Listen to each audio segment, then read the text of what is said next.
परतूर नगरपालिकेच्या हद्दीमध्ये हा सगळा कार्यक्रम सुरू आहे. नगरपालिकेची किंवा स्थानिक लेवलच्या नेत्यांची आपल्याला काय मदत मिळते त्याबद्दल काय सांगाल? माननीय आम्ही जे काम करतो ना हे SIRचं, माननीय आमचे बबनरावजी लोणीकर साहेब व राहुल भैया लोणीकर साहेब यांच्या नेतृत्वामध्ये आम्ही जे हे काम जे SIRचं चालू केलेलं आहे, यांच्या आदेशानुसार आम्ही जितकं बी काम भैयांनी यांनी सांगितलेलं आम्हाला की SIRचं आपल्याला घरोघरी जाऊन 100% हे काम करून घ्यायचे आहे. त्याबद्दल भैया आणि भाऊ यांच्या नेतृत्वामध्ये आम्ही भरपूर लोकांचे मदतीनं काम बी करणार आहोत आणि भैयाच्या आदेशानुसार आम्ही चांगलं काम करत आहोत. कारण भैयाचे आणि भाऊचे आम्हाला चांगले सहकार्य बी आहे आणि भैयाने आम्हाला परत अडीअडचणीमध्ये खूप सहकार्य बी आहे. त्याबद्दल त्यांनी आम्हाला सांगितलेलं आहे तुम्ही लोकांच्या अडचणी सोडित राहा, जर कुठं अडचण आली तर आम्ही तुमच्या सोबत आहोत. आधी पुनर्निरीक्षणामध्ये जे काही बाबी आहेत त्या समजणार नसतील तर अशा सामाजिक कार्यकर्त्यांनी त्या मतदार याद्यांना BLOंनी समजावून सांगायचं आहे.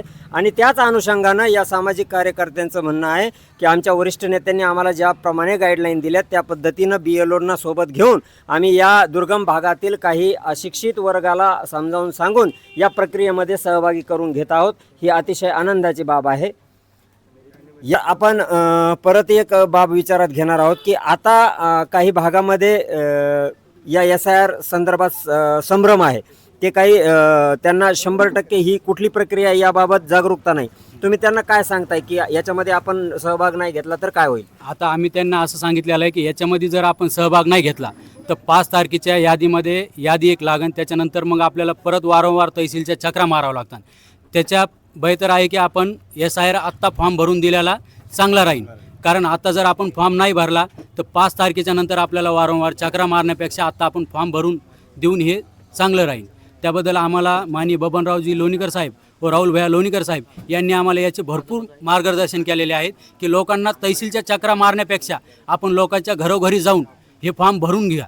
त्याबद्दल आम्ही त्यांच्या नेतृत्वात चांगलं एक आमचं काम चालू आहे. सर आम्ही आता जवळपास हे शनिवारपासून करतोय. गेल्या शनिवारपासून म्हणजे आजचा 8वा दिवस आहे. 8 दिवस झाले. आम्ही मॅपिंग पण आम्ही 2 महिन्यापूर्वी बी भैया यांच्या नेतृत्वामध्ये आम्ही मॅपिंगसाठी इथं मोठा चांगला कॅम्प घेतला होता. प्रभाग क्रमांक 10 साठी 100% मॅपिंग केलेली आहे. कारण हे सर्वे आहेत यांना पण माहिती आहे की आम्ही ऑनलाईन त्या टायमाला पण आम्हाला भैयाचे आदेश होते, माननीय बबनराव लोणीकर यांचे पण आदेश होते. यांनी आम्हाला भरपूर प्रतिसाद दिलेला आहे की बाबा तुम्ही लोकांच्या घरोघरी जाऊन चांगले लोकांचे कामं करा. कारण गोरगरिबाचे आपण याच्या पहिले पण भरपूर कामं केलेले, त्या पद्धतीनंच कामं करा. त्याबद्दल आम्ही त्यांचे गोरगरिबाचे बी भरपूर कामं करतो. आम्हाला जिथं अडचण आली राहुल भैया लोणीकर यांनी आम्हाला भरपूर प्रतिसाद दिलेला आहे की जिथं अडचण आली आम्हाला सहकार्य करतात. त्याबद्दल आम्हाला काही अडचण नाही. सामाजिक कार्यकर्ते शेख उस्मान यांनी विश्वास दाखवला की या ठिकाणी अतिशय उत्तम पद्धतीनं सर्वसामान्य अशिक्षित वर्गापर्यंत जाऊन आम्ही SIRची माहिती देऊन त्यांना या प्रक्रियेत सामावून घेत आहोत. परत एकदा बुलंद आवाज महाराष्ट्रासाठी मी मारुती घोरपंत.